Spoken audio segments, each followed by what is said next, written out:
You think you're just tired or anxious or distracted. You tell yourself it's stress or the noise and chaos of everyday life. But what if it's not? What if it's something more? What if what you're feeling right now, you say that fog, that pressure, internal struggle, isn't just in your head? Have you ever thought it could be spiritual? What if I told you the greatest battle in history, it didn't happen here on earth? It wasn't, you say, fought in Jerusalem or Rome, and it wasn't even in the Second World War. It happened in heaven. And though many don't realize it, that battle is still raging. And it's affecting you and me more than we can ever imagine. Once again, let me take out my trusty magnifying glass, and we're going to take a closer look at the battle happening behind the scene, at the enemy who was cast down long ago, and unfortunately still today trying to tear you down. It was light against darkness, loyalty against pride.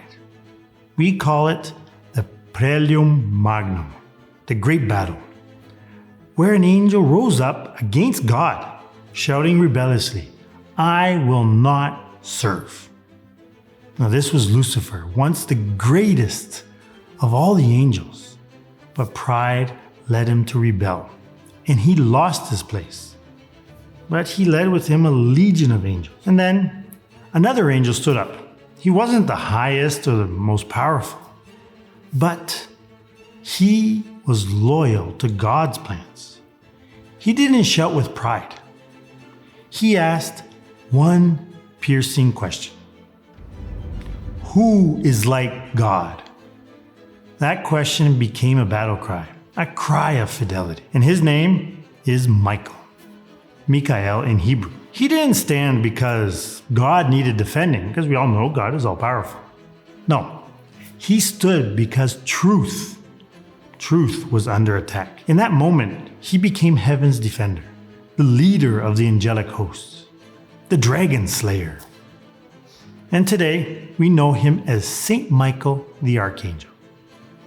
Though he was outranked, you could say, Saint Michael stood his ground. A challenge to anyone daring to defy God's authority. He led the loyal angels, he entered the battle, and the great war in heaven began. Now this war wasn't just about power, it was about loyalty, truth, and the very order of creation. Now the battle was fierce. Lucifer and his followers fought to overthrow God's plan. But Saint Michael, leading the forces of light against the darkness, he and the faithful angels, they stood firm, and the devil was cast out of heaven. Now you could ask, why does this matter so much? It happened so long ago. Well, even though the battle began in heaven, its effects didn't stay there. They rippled down into our world and into our lives.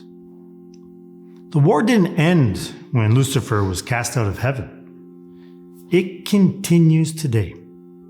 And St. Michael still fights. Every struggle, every temptation, every moment of doubt or fear, can be traced back to that rebellion. So let me ask you something. Have you ever noticed this? Say that you're with your family, and then all of a sudden, out of nowhere, this tension creeps in. Someone says something small, and suddenly there's that cold silence. Or a harsh reply. Or then a fight breaks out of nowhere. Have you ever asked yourself, why did that escalate so fast? Or why do I feel so irritated and I don't even know why? Sometimes it's not just emotion. Sometimes it's not just, you could say, a personality difference. Many of the times it's actually something spiritual. And that's where St. Michael enters in. The devil, he loves to stir up division, especially where unity is meant to live. And the family is one of the favorite places for him target. You could ask again, why? Why the family? Because the family reflects the love of God. So the devil plants seeds of resentment. He fuels pride. He takes a tiny wound and then he whispers, don't forgive. Don't give in. You're right. They're wrong. Have you ever felt that? That pull to, say, defend yourself or to withdraw, to stay angry, even when many times deep down you just want peace. That's the continuing battle of the angels versus the demon. And when you recognize it for what it is, you can stop reacting emotionally and start fighting back by entering the battle, rather than just, you could say, sitting on the sidelines. Once again, you probably would ask, but how? How do we do that? It's not with shouting, not even with silence, but with prayer and humility and the help of heaven. Here's the truth. You and I, all of us, were never meant to fight alone. The devil doesn't take days off. He attacks constantly, quietly, cleverly, persistently. And most of the time, we don't even realize it. It comes as anxiety, distraction, division, discouragement. It's a fog that clouds your thinking, a weight on your chest, a sudden wave of anger or fear for no obvious reason. These aren't random. They're symptoms of a war that is still raging. And that you and I, all of us, are caught in the middle. Let's say you set aside some time to pray, for you to pray. And suddenly, your phone just won't stop buzzing. Or you decide to go to confession and your schedule just falls apart. Or doubts begin to flood your mind. You take one small step towards God and suddenly feel overwhelmed, restless, or discouraged for no clear reason. That's spiritual warfare. So you don't need to see, none of us need to see like swords in the sky or to hear the clap of thunder to know there's a battle going on. Most of the time, the enemy doesn't attack you with something that is obvious. He's very subtle. He works through lies, quiet temptations, and that creeping discouragement that makes you want to just give up, to give in. So, once again, let me ask you, would you know if you were under spiritual attack? And more importantly, would you know how to fight back? Now, Satan, he lost, not because St. Michael was more powerful, but because St. Michael stood in obedience to God. The devil fell through pride, and St. Michael stood through humility. So when you feel under attack, don't try to push through it on your own, thinking you're strong enough. No. Call upon one of heaven's greatest defenders, St. Michael. He knows the enemy. He fought him before.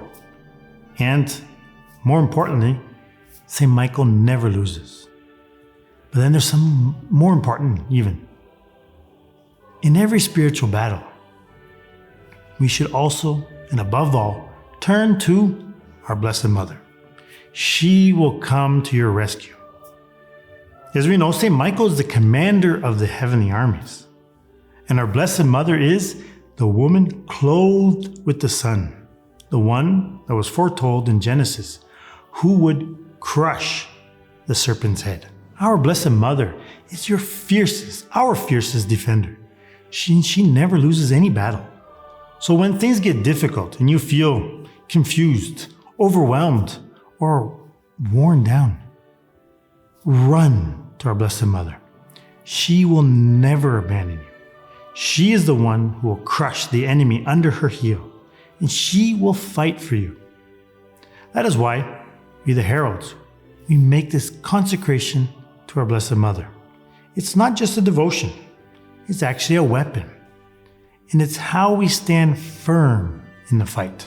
It's choosing to belong to her, to fight with her, and to let her lead us more fully to her Son, Jesus Christ. Because here's what most people forget. None of us, you or me, we were never meant to fight alone.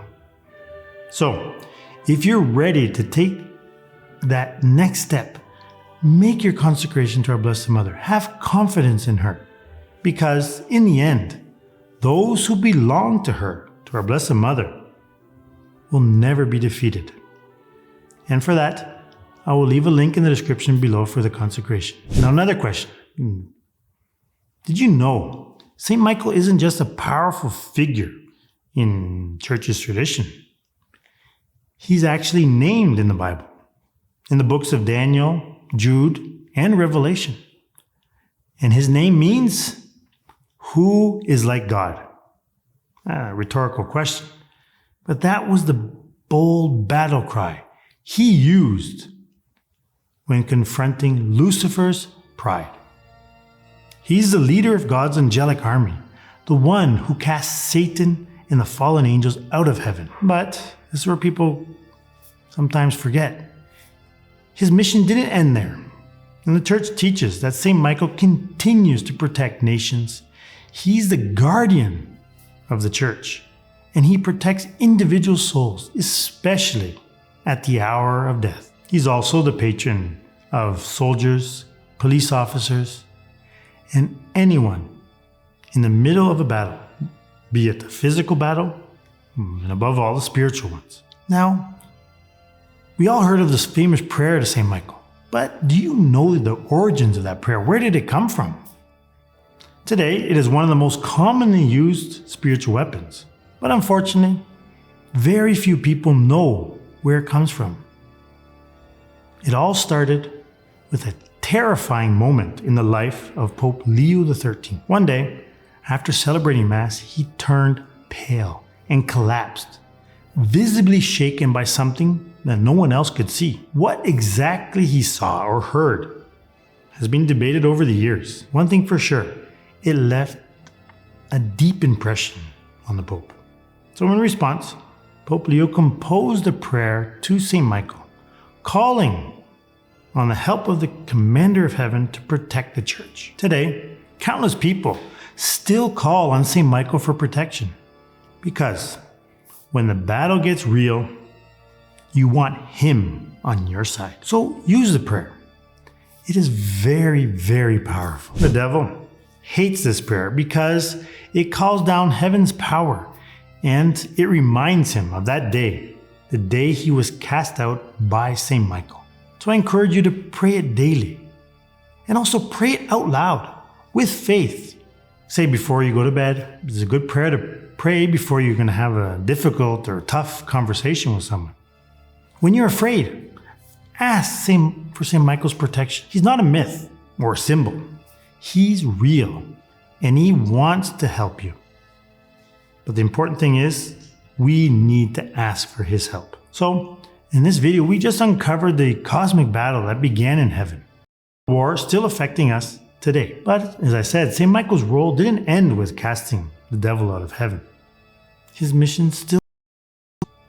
So, in the next video, we're going to zoom in on the powerful ways that St. Michael still defends souls at the hour of death, in times of judgment, and in every battle between good and evil. He's not just a warrior, he's a guardian.